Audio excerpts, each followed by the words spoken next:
I was miserable in my life. I didn't like waking up. I ain't have no purpose. I ain't know what I was supposed to be doing. On October 8th, 1985, I walked in a comedy club for the first time. Signed up for the following week. The following week, a girl took me down there. She said, "You got to go to comedy club. You're the funniest person I've ever met." I never even heard of comedy clubs. I'm 27. I walked in the comedy club. I signed up for the following week. I'm going to sit here and learn. I knew I was funny. I just didn't know what to do with it. They had 10 acts go up. 9 of them went up. I didn't laugh at one joke. I was just sitting there just, man, I wish that was me. Man, they should have said this.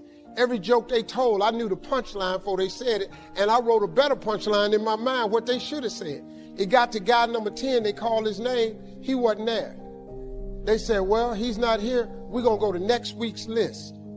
Steve Harvey, where are you? Long story short, I won amateur night that night. I won $50. It was a 45-minute drive to my house with this girl named Gladys. I cried 45 minutes. She said, "What you crying for? It ain't but $50. I said, no, you don't even understand. I was born tonight. I now know what I'm supposed to do. I went to work the next day, October 9th, and quit my job. With $50, I had nothing. I just never gave up. I'm gonna tell you something. That decision cost me everything I had. I lost everything. I lost my family. I lost friends. I lost everything. I became homeless. I lived in a car for 3 years. But I just saw this. I saw this vision. I just pursued it. I said, wow, that's it. You have to take chances in life. Life is about risk. If you play it safe in life, you ain't gonna have much of a life. If you play it safe, you won't have much of a life. Life is risk. It takes courage to pursue your dream. Now, it's gonna cost you something. Most people are not willing to pay what it costs to go after your dream, because you're gonna have to hurt a little bit. And most people don't like being uncomfortable. If you don't want to be uncomfortable, please do not pursue success, because success is a very uncomfortable feeling. And I just learned to be comfortable being uncomfortable. Life is hard. See, for every time you have a plan, a dream, an aspiration, or a goal, do you know what happens every time you have one of those? This thing comes along called life. It happens to everybody. Life has disappointment. It's got peaks and valleys. You're going to lose somebody you care about one day. That's a valley. Somebody going to close the plant you thought was going to stay open so you could retire. That's a valley. Somebody going to fire you for an unjust cause. That's a valley. The people that got your credit card going to sell their company, going to sell their business to another credit card company. Your 18% go up to 26%. You don't even know why now your minimum didn't change, because it's life. You can stop thinking that life fitting to be easy, because I got news for you, it ain't. That's a false hope to think you're going to have a wonderfully carefree life. That's unthinkable. We all live in this bubble. What you got to do, you got to put more air in your bubble. You got to blow your bubble up. Expand yourself. Take yourself out your comfort zone. Do not live in your bubble. Put some more air in your bubble. If you stay in your comfort zone, that's where you will fail. You will fail in your comfort zone. Success is not a comfortable procedure. It is a very uncomfortable thing to attempt. So you got to get comfortable being uncomfortable if you ever want to be successful. Start putting some pressure on. Put some pressure on yourself. Get out here and get about it. Look, I love to sugarcoat this thing for you. I love to tell you, look, you can go out here and get rich, do a couple of things. That ain't happening. You got to get real doggish. You got to get downright funky if you want to make it. Now, like I was telling you before, if you want to be ordinary, you ain't even got to listen to me. Just go on about your business.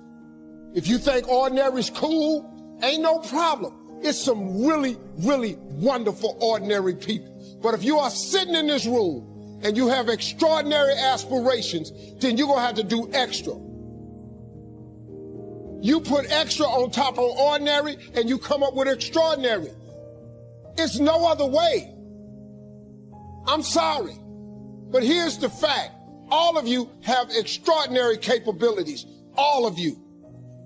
You have to decide if you are willing to do the things to put you in that category. Your dream is possible, but not only is it important that you believe and begin to know that it's possible for you to live your dream as you run toward it, but I've done something that I want to share with you called Choosing Your Future. In fact, I've developed a set of tapes talking about how to begin to create your own reality by choosing your future. And not only is it important for you to know it's possible for you to choose your future, but it's necessary that you work on yourself, that you develop yourself.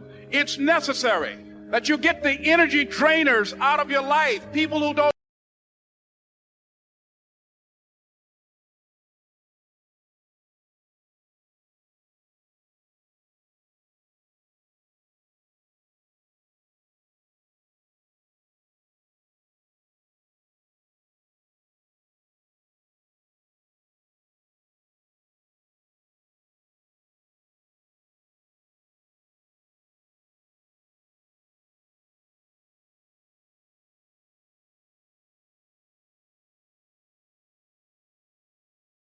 It's necessary to know that everybody won't see it, that everybody won't join you, that everybody won't have the vision. It's necessary to know that a lot of people like to complain, but they don't want to do anything about their situation, that you are an uncommon breed. You know, you have to know within yourself that I can do this. Even if no one else sees it for me, I must see it for myself. That's necessary.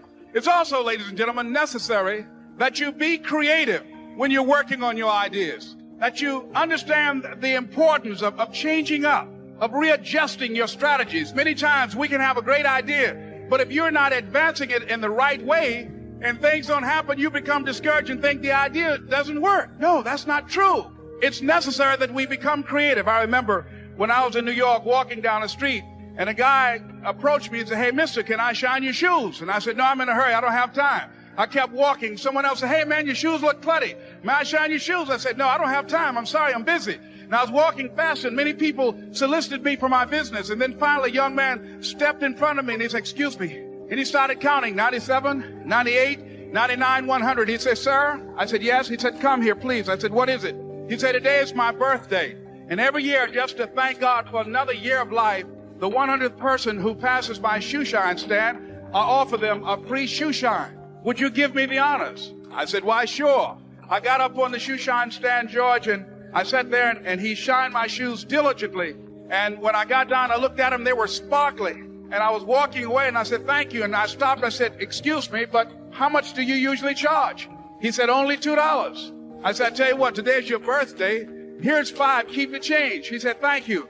As I was walking away, looking in the opposite direction at other people coming, he started counting again. 97, 98, 99, 100. It's hard to find a mentor that's got all the qualities. Somebody mentors you in good health. Somebody mentors you in spirituality. Somebody mentors you in business and career. Somebody mentors you in friendship. It's hard to find it all in one package. But you know, genius comes in strange packages sometimes, with their idiosyncrasies. If we could have lived around some of the geniuses of the past. Leonardo, I mean, he might have been impossible to live with, right? But he had this incredible genius. So sometimes you got to look past the idiosyncrasies and faults and not look so much at the strange package that this genius came in, but to appreciate the genius. Unless it's totally intolerable, and some have lived fairly almost intolerable lives, right? But they had this genius. The life of Van Gogh. I mean, this was a strange character, right? He cut off his own ear. He had some torments. But his irises now sell for what, 40 million or something? We now consider him a genius. It was a rather strange package. And then I found that geniuses have no sense of time. If you would have had a chance to meet Michelangelo, and Michelangelo says, "Why don't you come and see me work?" Say, "Okay, I'll come tomorrow morning." And you get there, 8, 9 o'clock, and he's been there since 4. And he tells you, "I got here a long time ago." And you say, "Well, isn't that early to go to work?" And he says, early. What does early mean? And maybe it's 10 o'clock at night, and, he's still chipping away at something, right? His genius is working. You say, Michelangelo, isn't it a little late? He says, late? What does late mean? I don't comprehend. What does that mean, late? So it is true. You have to sort of tolerate the inconsistencies of some very remarkable people who have much to share. Too bad about my friend and my mentor, Earl Schoaf. He drank champagne every day. Champagne's okay, but not every day. And he smoked his Camels. He was not a chain smoker, but pretty close. Back when the packages didn't say, these things will kill you. So what are you going to do? So he smoked his Camels and drank his champagne. And on that, he miscalculated. For all of his other wisdom and uniqueness, he miscalculated on his champagne and his Camels. He just didn't have any concept that they were going to kill him, at least that early, age 49. So that taught me as well. You got to take a look at all the systems and make sure you're not a bit disillusioned by something that can someday shorten your life or do you in or wreck your enterprise or disengage your marriage or whatever. You got to keep looking at everything. Carelessness and casualness sometimes creates casualties, both on the freeway and in business, marriage, friendship. My advice started long ago, I think, when I said, be a student, not a follower. I mentioned in one of my seminars, I seek no disciples. I'm not looking for a following. I just want to find people who want to share good ideas, come together and let me share my experiences and see if that's valuable. Personally, I wouldn't be so enamored, I think, by someone as to sort of make them a god and make myself a disciple. I would not do that. Only the Lord's disciple. Because on the radical side, it can cause trouble, You wind up in a fire in Waco, Texas. Koresh and his followers. So that's the radical extreme. Let me quickly give you now a list of the skills that changed my life forever. Developing a new philosophy that I could do it in my network marketing experience now led me to developing new skills. Right? I knew how to milk cows, but it didn't pay well. Here's the first skill I learned to change my life. Getting a customer. Making a sale. If you share a unique product, talk about its merits, persuade someone that it's the best, they agree to buy, that's the simple art of sales. So we're not talking like high-powered spacecraft technical skills here. It's simply sharing something you've discovered with someone else and doing it well enough to where they agree they would like to participate. Now here's what happened when I learned sales. It multiplied my income by 5. Now it didn't take that much because I wasn't doing that well in farm country. But it did multiply my income by 5. Sales, getting customers, laying that incredible foundation for an entrepreneurial career. So now I've got 2 skills, milking cows and making sales.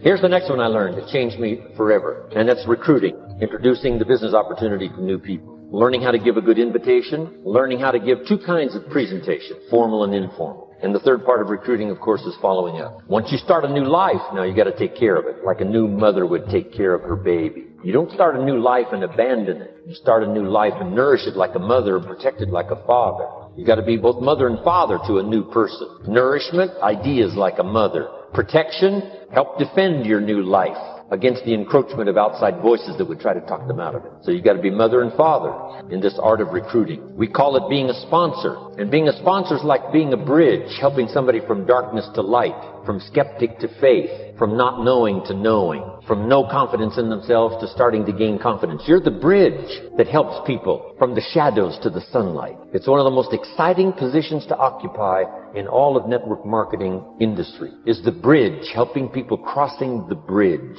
out from discouragement into recognition. Being this bridge, that's what the recruiting magic is all about. You've got the answers. They've been looking for the answers. You've got the answers. And you help them cross this bridge. You see something in them before they can see it in themselves. You assure them that it's possible to be more than they are. Therefore, they can earn more than they've got, have more than they possess. This is one of the great arts in the world. And here's what's exciting about this art. It pays big money. Because now you operate a unique philosophy taught first in the Bible. Because the question was asked, how can we achieve greatness, great wealth, great power, great influence, great recognition, great self-esteem? How can we achieve greatness? The master teacher was asked. And here was his formula for achieving personal greatness. He said, find a way to serve the many. For service to many leads to greatness. For those that are interested. Some people aren't interested, but for those that are, Service to many leads to greatness. Someone says, well, best I can do is just take care of myself, which is okay, but it doesn't lead to greatness. Someone says, I got enough bills of my own, I can't worry about someone else's bills. That's okay, but it doesn't lead to greatness. Greatness is helping people pay their bills. You forget about yours. Because if you help enough people pay theirs, yours disappear. Help people with problems, your problems disappear. The key to greatness, the master teacher taught, is finding a way. Now, a lot of people would like to serve many people, but they don't have a way. And what's exciting about you and your business is you've now got the way. Whether you use it or not is up to you. Whether you cash it in or not is up to you. Whether you make a fortune or just a little, that's all up to you. Each person's ambition, it's called the same marketing. The same product. The products are the same for everybody here. The marketing system is the same. The difference is each person's philosophy and each person's individual ambition. But whatever your ambitions are, now you've got the ways and means. And here's what you've got the ways and means to do. Serve as many people as you would like. Now here's what's exciting about recruiting. With what you're involved in here, you can directly and indirectly affect the lives of dozens of people. Some of you are going to directly and indirectly affect the lives of hundreds of people. And some of you, if you wish, can directly and indirectly affect the lives of thousands of people. And the pay is accordingly. If you affect a few, you earn that pay. If you affect the many, you earn that pay. But the secret is found in the Bible. Service to many leads to greatness. Now, John Kennedy said it in his inaugural speech. Here's what he said. Don't ask. Don't we wish that was the current political philosophy? John Kennedy said, don't ask. That's important if you understand philosophy. He said, don't ask what the people can do for you. Don't ask what the country can do for you. Don't ask what the government can do for you. That's not how you get rich.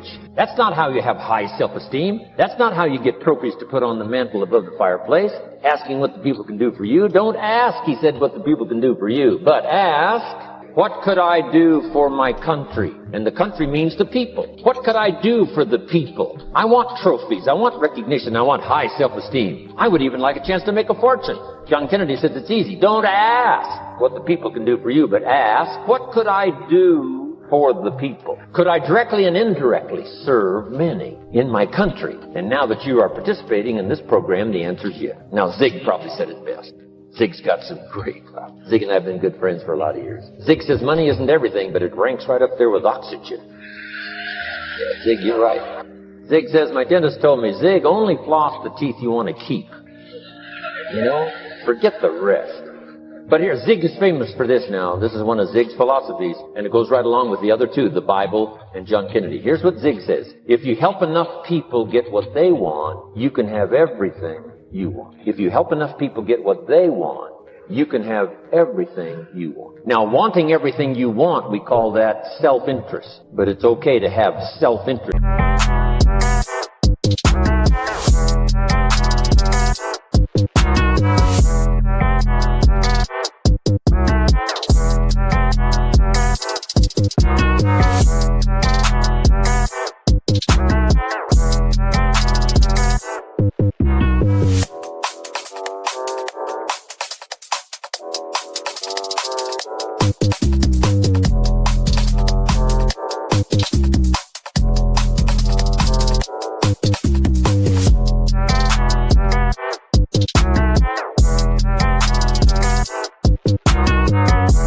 If you do it in a positive way, by helping enough people get what they want, you can have everything you want. Now, you can accomplish all that by learning this next skill called recruiting. And I learned it, and it made me fortune. So now I've got 3 skills: milking cows, making sales, and recruiting. Here's the next skill I learned that paid big money: organizing. Once you got a few, get them to work together, see, and that's magic. Getting people to work together is magic. Now, yes, it's challenging, like having some, several members of your family. Getting them to work together is challenging, but it's magic. Getting husband and wife to work together is challenging, but it's magic when it happens. But everything magic is challenging. You just got to jot that down. Everything magic is challenging. But once you figure out the challenge and go for it, then the magic occurs. Let me tell you how magical people working together is. Let me quote the Bible again. It says, if 2 or 3 agree on a common purpose, nothing is impossible. Just try that on for your mental size. If 2 or 3 agree on a common purpose, nothing's impossible. Everybody's looking for a challenge. Here's what I teach, especially the kids. Here's the best challenge in the world. Let's go do it. Not you go do it. Let's go do it. If 2 or 3 of us decide on a common purpose to do it, nothing's impossible. Incredible. Working together, organizing. Now, when everybody's an independent, now it's a little more challenging. Like having kids, they've each got their own opinions. They've each got their own ambitions and desires. It is challenging. You've got a variety. But that's what makes life the variety. Getting people to work together. It's like herding cats. You know, sheep are easy, but you gotta try cats, herding cats. But if you can possibly get it done, the power is so immense when you get people to work together. Here's one of the powers of working together, shared testimonials. If I've got somebody new and you're there and I'm there, I give them my testimonial, you give your testimonial. Maybe what tips the scales in getting me a new person is not my testimonial, but my partner's testimonial. Somebody I'm working with, their testimonial got them. Shared testimonials are so powerful. That's why working together is powerful. Now, working by yourself is okay. All this stuff is okay. Everybody needs to know, though, where are the advantages? And these are some of the advantages. I learned to organize, paid big money. Here's what I next learned to do. Promote. Promotion now pays staggering money. Here's one of the secrets. Rewarding people for small steps of progress. Rewarding people. Sometimes it's just recognition. Handshake, pat on the back. Mary, you're doing a fabulous job. And you figure out what those recognitions are. Small steps of progress. Guess what promotion pays if you learn it well? Big money. Getting people to do something they wouldn't ordinarily do by themselves. People will do some unique things by themselves, but if you can figure out a way to say, Mary, if you do this and this, she says, well, I'll go for it. Now, she wouldn't have thought of that on her own. Here's what works magic. It's better than money. Money is a bit unimportant. Here's what's important. Ingenuity. The best place to wake up your ingenuity is what you're doing right now. Representing a unique product and getting customers, recruiting distributors, and promoting and all this stuff. Ingenuity. Figuring out a way. If it doesn't work this way, we'll work another way. I used my ingenuity, made a fortune. My ingenuity worked on doing all these campaigns, the spring campaign and the summer campaign and the winter campaign. This week we're going to recruit school teachers. How many of you got? How many of you got? This is school teacher week, school teacher month. I pick out a little category and say, let's go for it. And it doesn't matter what it is. Just dream up something so that somebody's got a little more objective to go for than just their own. Key phrase. We all need to belong to something bigger than ourselves. Because we furnish inspiration for what's bigger, and the bigger furnishes inspiration for us. I learned promotion and it paid big money. Here's next I learned. Communication. How to conduct a meeting. I learned identification, logic and reason, attack and confess, solution. Simple deals on communication. Wasn't easy for me at first. I stood up to give my first presentation. My mind sat back down. Right? Y'all been through that? Opened my mouth. Nothing came out for a while. But here's what I did. I did it again. Just jot that phrase down. I did it again. That's the secret to how I got here. 35, 40 years later, how I got here. I did it once, it was uncomfortable. That first presentation was so lousy, if I hadn't have been doing it, I'd have gone home. It was not that good. But here's the secret to how I got here. I did it again, and then I did it again, and then I did it again, and I did it again. I remember when I first decided to be a little more animated, right? And walk out away from the podium, right? Get out from just behind the podium. So I got out there, and then I thought, how do you get back? Whoa, I'm stranded out here. Remember those times? Doing something for the first time? But you learn quickly in your business, right? In your business, the guy stands up to give his first testimonial. And he's so nervous he forgets his own name, right? And 30 days later, he wants to give a 3-hour testimonial, right? You hardly get him off the stage. So, learn communication. How to affect other people with words. That's the greatest art in the world to learn. How to affect other people with words. Key phrase, don't be lazy in language. If you learn to use the gift of your own language wisely, it can make you a fortune and build an incredible life. Here's 3 other things I learned. One is to train. Training people how the business works. And then I've used another word called teach. Train and teach. And only to say this. Training people how the business works. Teaching is how life works. Because here's what all of us need for the 21st century. Business skills and life skills.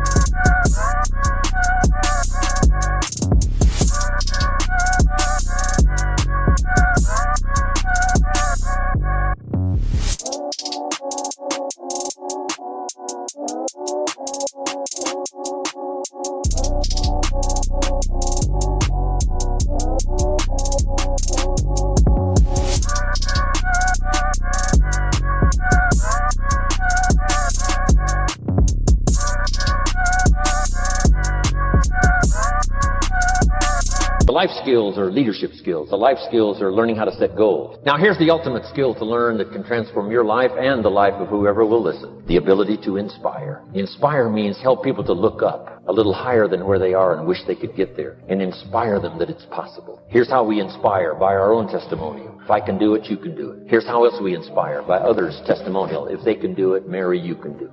Getting people to see themselves better than they are. Getting people to see themselves richer than they are. Getting people to see themselves more capable next year than they are this year. Getting to see themselves in the future. To help both your kids and your people, here's what you must learn to do. Number one, help people to see themselves as they are.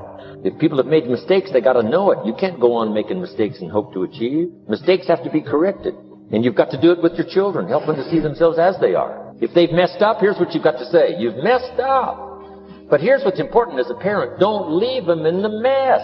Some parents tell their kids they've messed up and then they leave them in the mess. They don't paint a better picture. Here's what you could become with just a couple of more changes. Rather than this, here's what you could be. So we must help our children see themselves as they are. But here's the greatest gift. To help our children see themselves better than they are. To transport them not only past to see their mistakes, but transport them to the future to see their opportunity.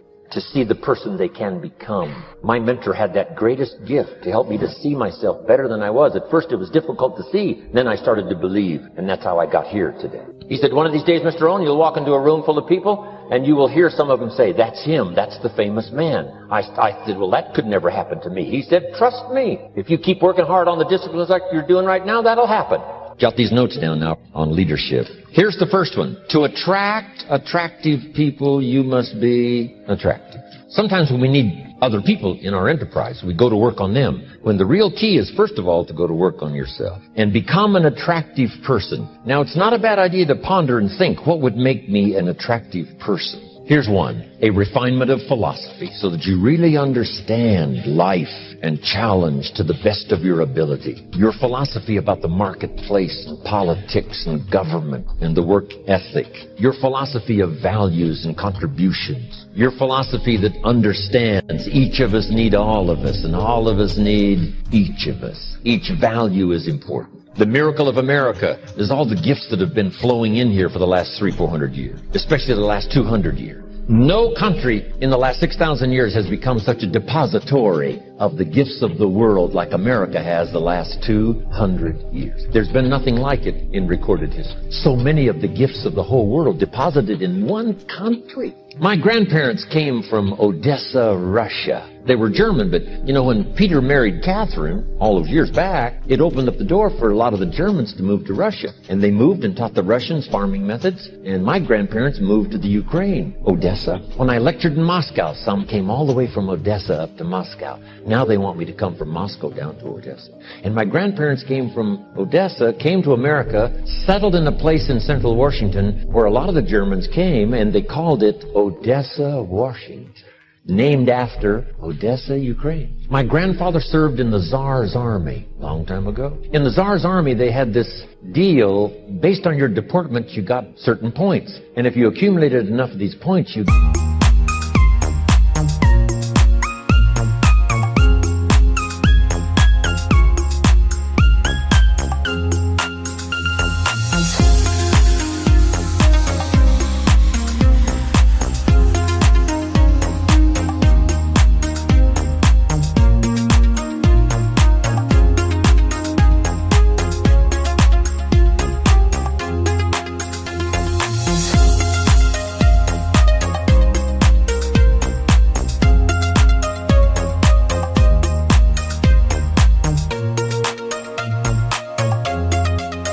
got to put your name into a lottery. And my grandfather accumulated enough these points based on his deportment in the Tsar's army and got to participate in a lottery. Guess what happened to those who won these lotteries that they held every once in a while? You got to pick up your family and go to America. And my grandfather won one of these lotteries in the Tsar's army, picked up his one son and his wife and moved to America, Odessa, Washington. And my father was born in Odessa, Washington. Interesting, huh? Wow. The gifts that we have in this country are so multiplied. People from all over the world have come here, and they didn't come empty-handed. They brought their recipes. They brought the work ethic. They brought the gift of language. They brought the gift of law. They brought the gift of music, the gift of medicine, the gift of healing. Wow. America is such a composite of all the gifts of the world. The ethnic streams that have been flowing in here have made us great. Ethnic cleansing. Where would we start? Amazing. Now here's what we need to do. Participate in the gifts that America has. Now here's the joy I have, to go back where these gifts came from. That's why I love to go back to Italy, and I love to go to Poland, and I love to go to Czechoslovakia, and I love to go to Israel, and I love to go to all the places around the world to see where America came from. And then the gifts they brought here helped me to develop my gifts. Now I'm taking some of my gifts back to where it came from. Can you imagine the feeling of now making that transcontinental contribution? Because they came here, now I go there. It's big time for a farm kid from Idaho. But to attract attractive people, you must be attractive now, working hard on yourself. Jot this down. Leadership is really the challenge to be something better than mediocre, something better than average. The step above, not just to be above from ego standpoint, but the step above so you can help someone else. What speaker was it that said, in order to lift someone up, you must be on higher ground? How true. And the challenge of leadership to be something more than average or mediocre has these components. Make this list. This is a good list. Learn to be strong but not rude. Strength we need, rudeness we don't need. Here's where it's important to learn the graces, not just the skills. Next, be kind but not weak.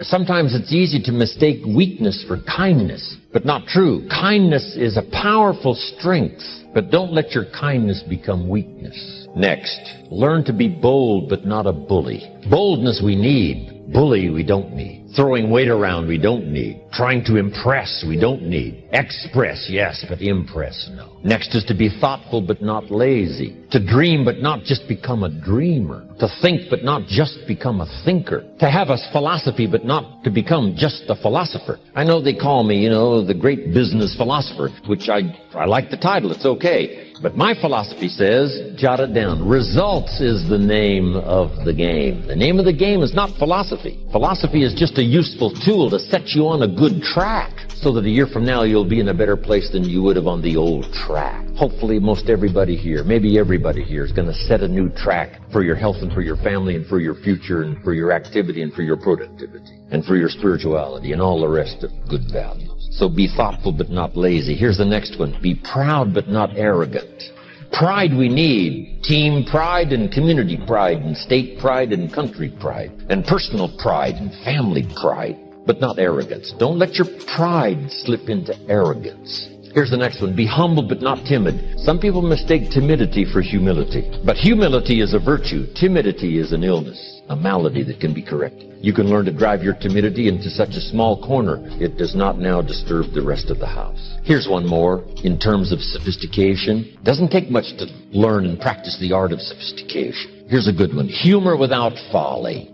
Humor has its place, but just don't cross the line so that your humor becomes folly. Next, it's okay to be witty but not silly. If you want to lead as a parent and lead as a manager and lead as an entrepreneur, if you want to lead as a community leader and lead as a senator and lead as an important person of influence and power, witty, yes.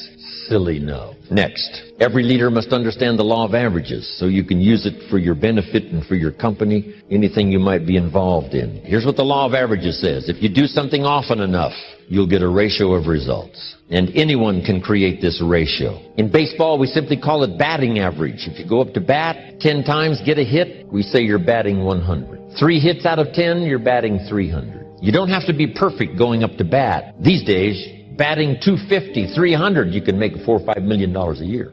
In sales, that's about all you got to do. You don't need to bat 1,000, right? You don't need to bat perfect. You can get plenty of no's, but the yeses can make you rich. So don't worry about the no's. Concentrate on the yeses that make you rich. The Israelites didn't have a chance. They didn't have food, equipment, supplies, strength, experience, but God is not limited by what you don't have. He's not intimidated by how big the opposition is, by how bad the medical...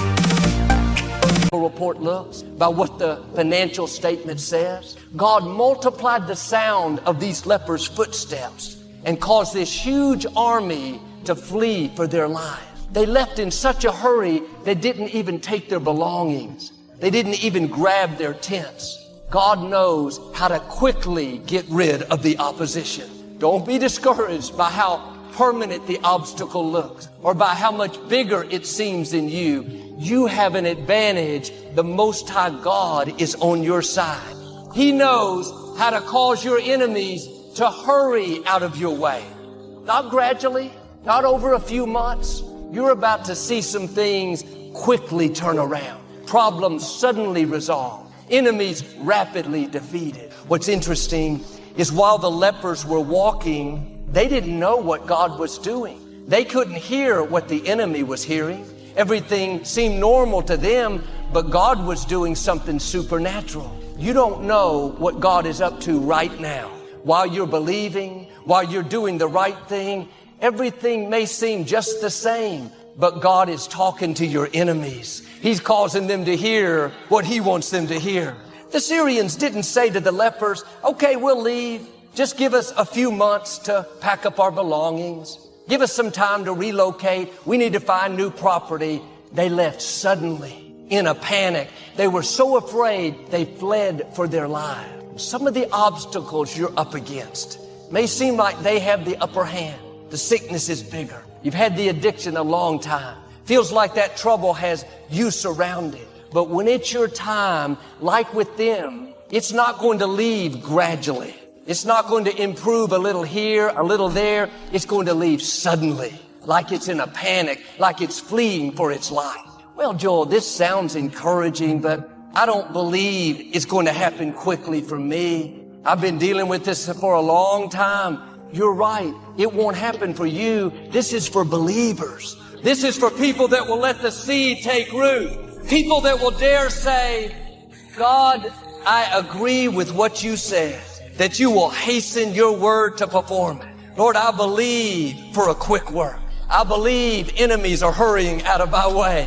I believe I'm going to see a rapid turnaround. A friend of mine worked for this company where his supervisor wasn't treating him right. He was jealous of him. My friend had a great attitude. I never heard him complain. He just kept doing the right thing, even though this supervisor would try to discredit him and make him look bad. This went on for several years. The supervisor was in his early 40s, been with the company almost 20 years. Looked like my friend would always have to deal with this. But one Monday morning, he went to work. The owner of the company called my friend in and said that the supervisor was leaving and this owner wanted him to have his position. My friend asked, when was this going to happen? When was he going to leave? The owner said he left last Friday. You're the supervisor starting right now. God knows how to cause people to hurry out of your way, to do things quickly, things that you didn't see coming. That supervisor could have been there another 30 years, but he suddenly left.